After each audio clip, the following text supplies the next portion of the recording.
What's going on? We back with the Boxing Clinic and more. It's your boy CJ Goodfella. Told you guys I had another Anthony Joshua video rolling for the day, man. We're going to have one more boxing video, and I might go live sometime after midnight tonight or after the game. So, y'all be on the lookout for, a couple other things we got lined up for the night or in the morning, however you want to say it.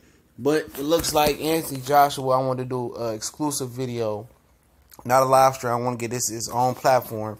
That Anthony Joshua could go over to Russia and fight Alexander Povetkin. Now, I was listening to Boxing Ego. He says that if Joshua goes over there to Russia and takes a Russian deal to fight Povetkin, it's a Deontay Wilder duck. That won't happen. Anthony Joshua is not willingly going to go over to Russia and fight Alexander Povetkin. If he goes over there for anything less than, 50 million or, 50 million or less, then I would say it's a duck. But Povetkin is seen in many boxing fans' eyes and boxing aficionados and media, new, old media, grandpa media, whatever you want to say, is known as just as dangerous as opponent as Deontay Wilder, especially for less money. But the situation is this. They don't have to come to an agreement. Eddie Hearn can offer Povetkin hypothetically as much money as he wanted to, and Povetkin doesn't have to take that. He don't have to take it. He can let it go to purse bid, and he's a mandatory for WBO title as well. He can let it go to WBA purse bid, whatever one they want to go for, as far as the purse bid with the sanctioned belt body. And, he got $1 billion backing, bro. You're not going to touch Povetkin. Any guy that cheats like that and is able to get back into the flow of boxing, and give the WBC $500K or $1 billion to get ranked back in the top, 3 or 4 or 5, and then have the WBC say that we want Povetkin to fight Deontay Wilder after Wilder fought another PD abuser in Luis Ortiz. That's the type of money he got. He got the type of money that WBC want to see him fight for their belt immediately. So basically that's how that will go down. He don't have to accept no deal to fight Joshua. He can let it go to purse bid. And if Joshua, loses the purse bid, which he will because Eddie Hearn pockets ain't deep enough to fuck with Povetkin, and here's $1 billion backing from Russia. Joshua gonna have to go to Russia to defend his belt, and there's been some inklings that he may drop the belt, to avoid to go to Russia.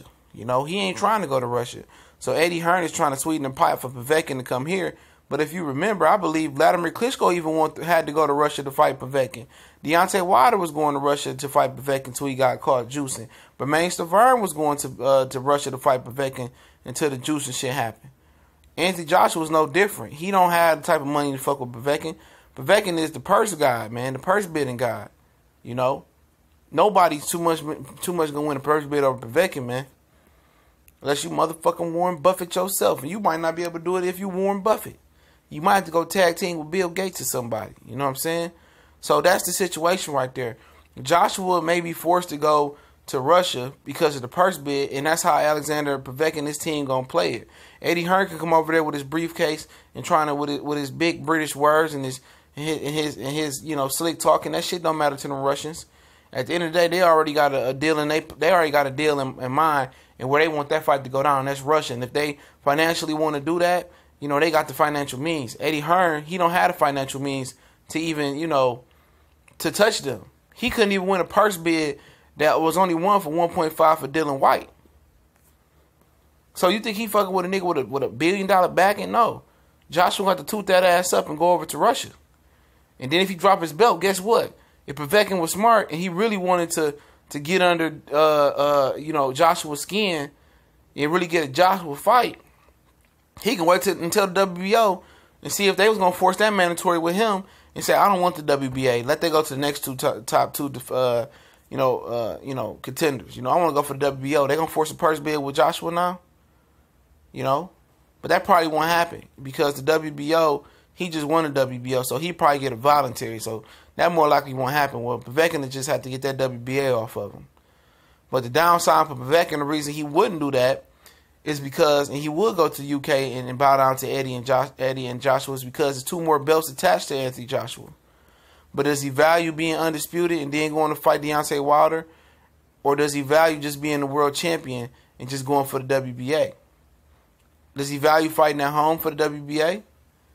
If Joshua's going to drop it, if he's not going to drop it, he's going to be sanctioned for all the belts anyway. So it depends. So basically what I'm saying is, if Joshua dropped the belt, is Povetkin okay with that, fighting in Russia just for the belt versus another contender? Or would he bend if Joshua didn't, if Joshua, to keep Joshua from dropping the belt, would he rather just go to the UK and fight for all three of the belts? So it depends. How bad do we want to fight in Russia? How much does he value the WBO, the IBF? How much does he value being undisputed and eventually unifying with Deontay Wilder? Joshua is really in a tough situation. He's in a tough pickle. Because either he going to Russia or he going to America. It's no UK. Deontay Wilder is his safe haven. Like I said in the last video, I was talking to y'all about. He's in a tough situation. Joshua's in a tough situation. Either he gonna fight Wilder wherever they want, wherever they choose to fight, UK, America, or he gonna go over to Russia and fight Povetkin. It's as simple as that. So for him, it is what it is. It really don't make me no difference, man. If he fight Povetkin, I just really wouldn't give a shit. Part of me hope that Povetkin knock his ass out. Yeah. Well, part of me hope Joshua knock cheating ass Povetkin out. Yeah. But either or, it really wouldn't matter. Both are the scum of the earth, and both, Joshua's a hell of a ducker. So, he trying to play his card like he got all these options. He really don't. Because why would you go to Russia and fight Alexander Povetkin? He's dangerous. Like I said earlier, a lot of fans think he's just as dangerous as Deontay Wilder, if not more. The Russian Mike Tyson. So it'd be interesting to see. He really need Deontay Wilder at this point. But at the end of the day, winner gonna have to fight Povetkin unless it's an exception or a rematch clause in there, which it sounds like it will be. So Povetkin gonna be 37 by the time he potentially could see this fight happen if the Wilder fight happen with the two rematches. So we'll see, or 38 perhaps, could be, but we gone.